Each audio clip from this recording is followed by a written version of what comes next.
And the next panel will be on accessibility, pathway to inclusion and environmental social justice. The first presenter will be Aasiya Hussain. I just want to make sure that Aasiya, are you ready, Aasiya? Yes, I am. Thank you. Okay, great. I just want to briefly introduce to you Aasiya. Aasiya is an award-winning Canadian Muslimah with a disability, a geographer, environmental professional, researcher, educator, outdoor professional, community catalyst, and CEO and executive director of Ecohesion Incorporated. Her expertise include environmental stewardship, conservation, sustainability, disaster management, human rights, and environmental social justice, intersections with disability, health, inclusive, cultural, competent community development, governance, universal design, and barrier-free accessibility, which leave no one behind. Her journey includes Islamic studies and allyship with interfaith, multicultural, racialized, disability, and marginalized communities. Please welcome Aasiya Hussain. Go ahead, Aasiya. Can you see me? Can we see you? I can't see you yet. Ah, yes, we can. Thank you. Assalamu alaikum wa rahmatullah. I'm just going to do a screen share.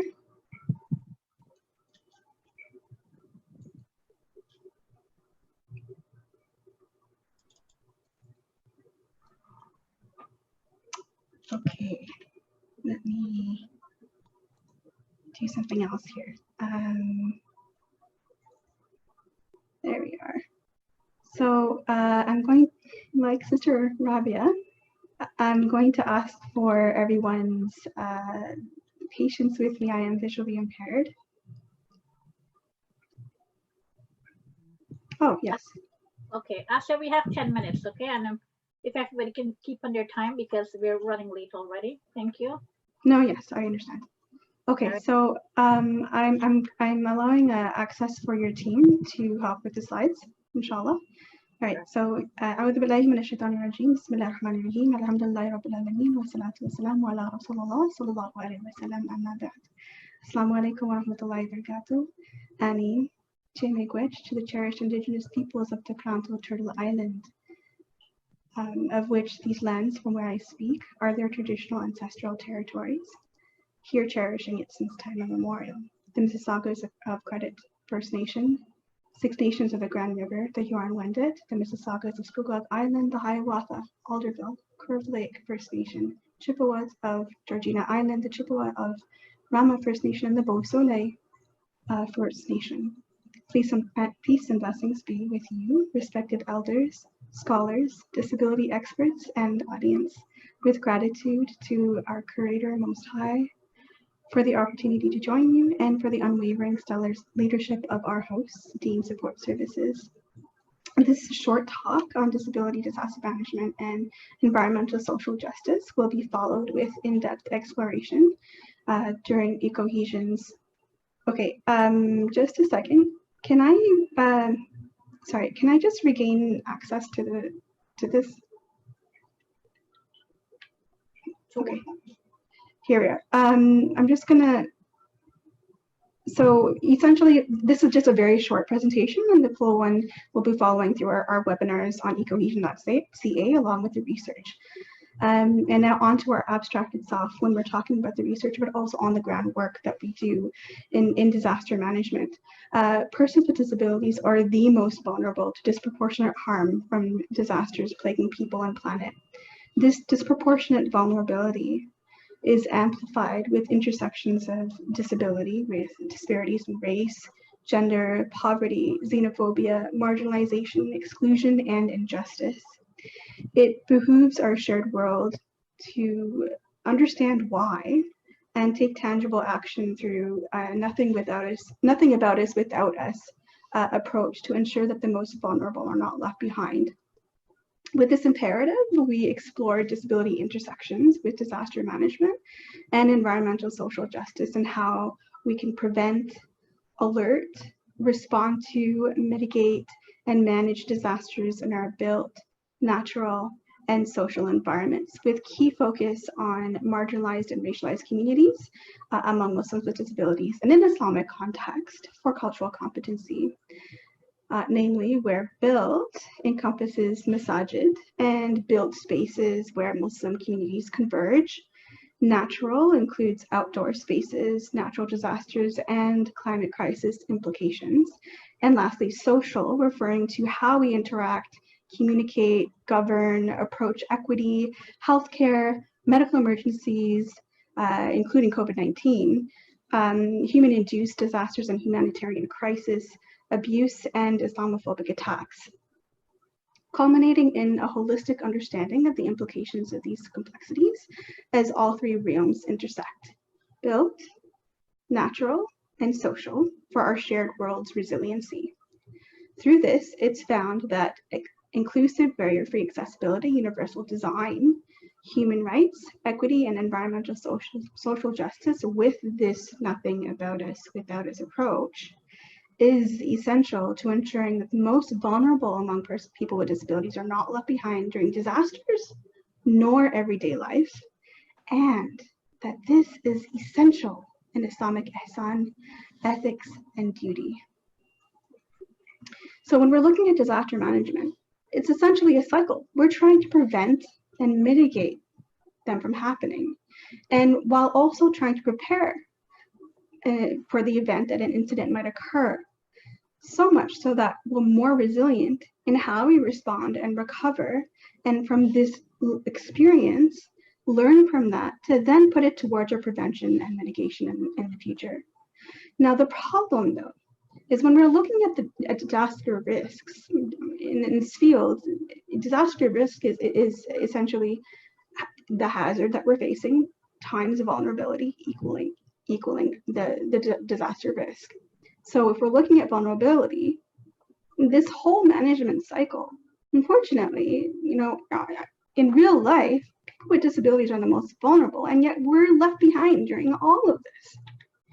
So what does this mean for social justice and environmental social justice? Now, social justice essentially just means when we're removing inequitable barriers that people face, and what is removing barriers? That's actually going barrier-free, which is seeking accessibility. So you cannot have social justice without accessibility. And here we are in this accessibility panel.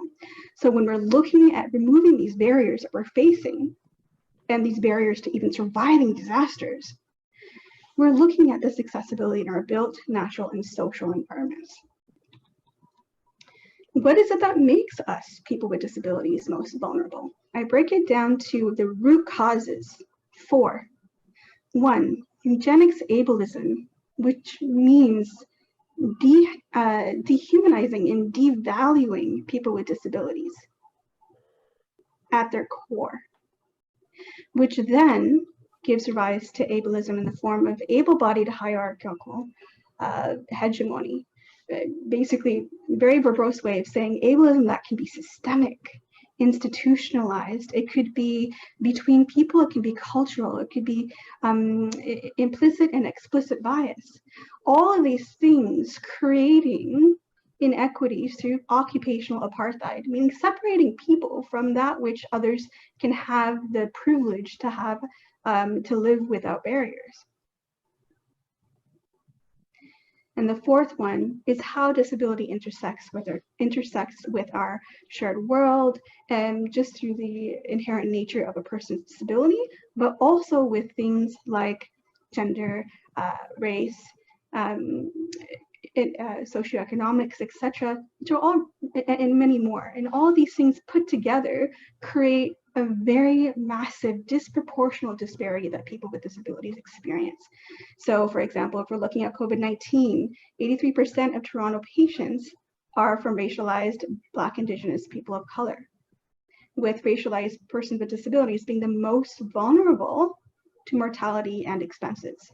And yet we are left behind in long-term care, in at home, in inequitable access to healthcare, being denied actually, through the example of Michael Hickson, who is a Black was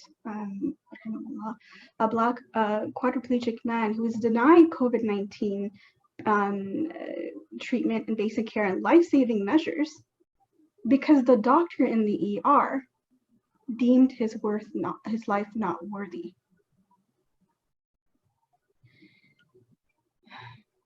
And of course, we see other examples in this all over the world.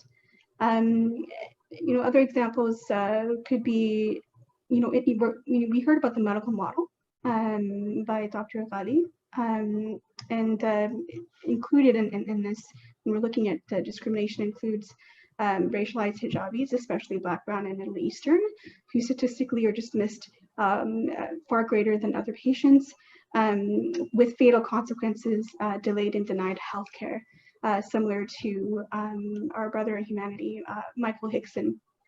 Another example of it being very deadly is the example of our cherished brother, Suleiman Faqiri. Please look him up and join in standing for justice and calling for justice for him. Other examples are, now if we're looking in gender, is how females with persons with disabilities are at more than 80% risk of being trapped and abused in IPV. And this is very much related to barriers and accessibility to be able to flee and where to go if shelters are not accessible, and also intersections of if the person that is being abusive to them is also who they depend on for ADL. An international case is also the 2007 tsunami that hit Sri Lanka, where all estimated 700 persons with disabilities with polio there perished due to having no accessible way to swiftly reach higher ground.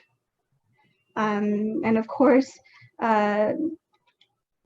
what I specialize in the environment is the climate crisis as well, and extreme weather, floods, storms, hurricanes, you name it.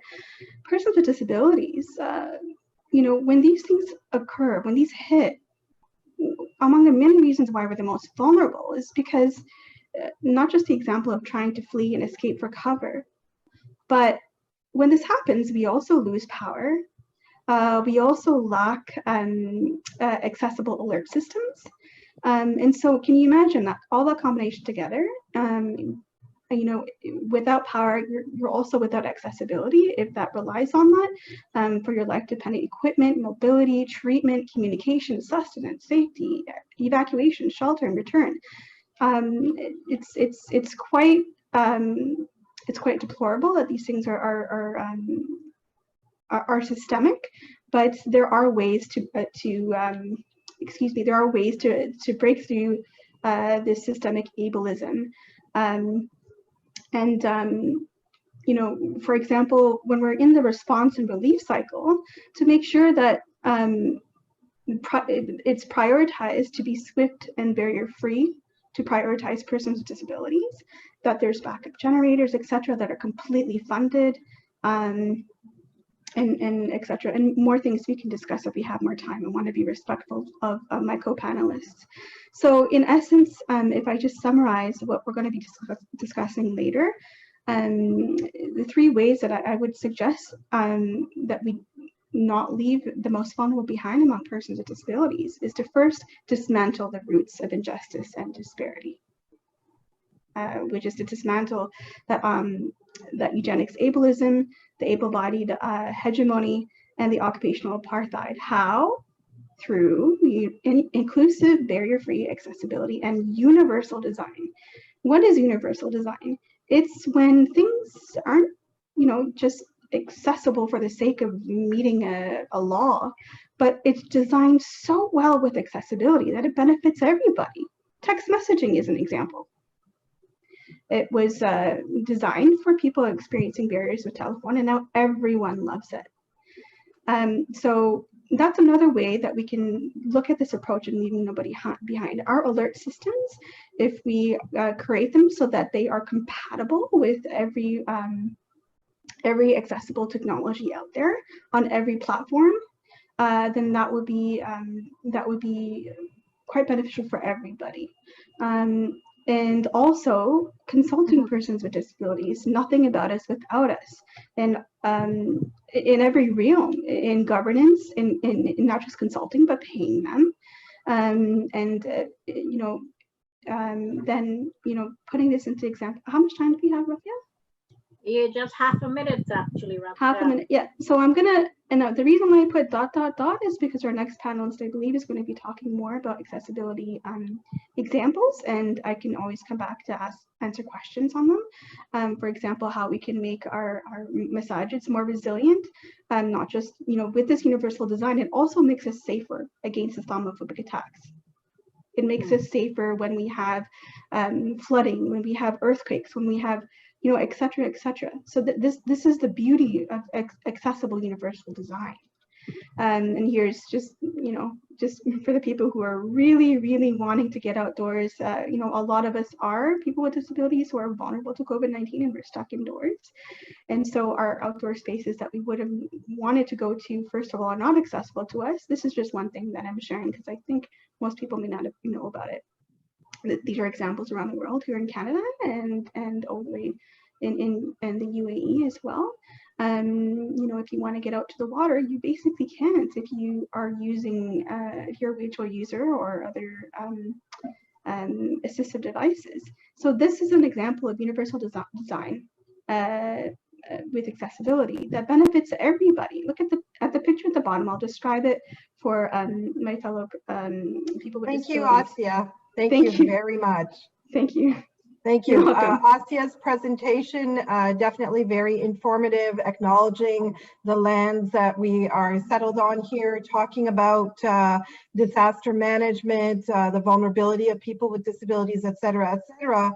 And just to tie it all together, reminding us of our theme being disability in Islam, that in fact, again, and we've heard, I referenced it, someone else referenced it earlier, it's about loving for our brothers and sisters, our neighbors, our friends, our allies, what we love for ourselves. That's a fundamental principle in Islam. Just like the golden rule, do unto others as you want others to do unto you. So love for your beings in humanity and creation, what you love for yourself. So if we want to be safe, if we are planning for ourselves when we're able-bodied, we need to also plan for others. We can't leave anybody behind. So thank you so much for highlighting the challenges in emergency preparedness and disaster management, and access to appreciating God's creation in the environment and in the ecosystem. Thank you.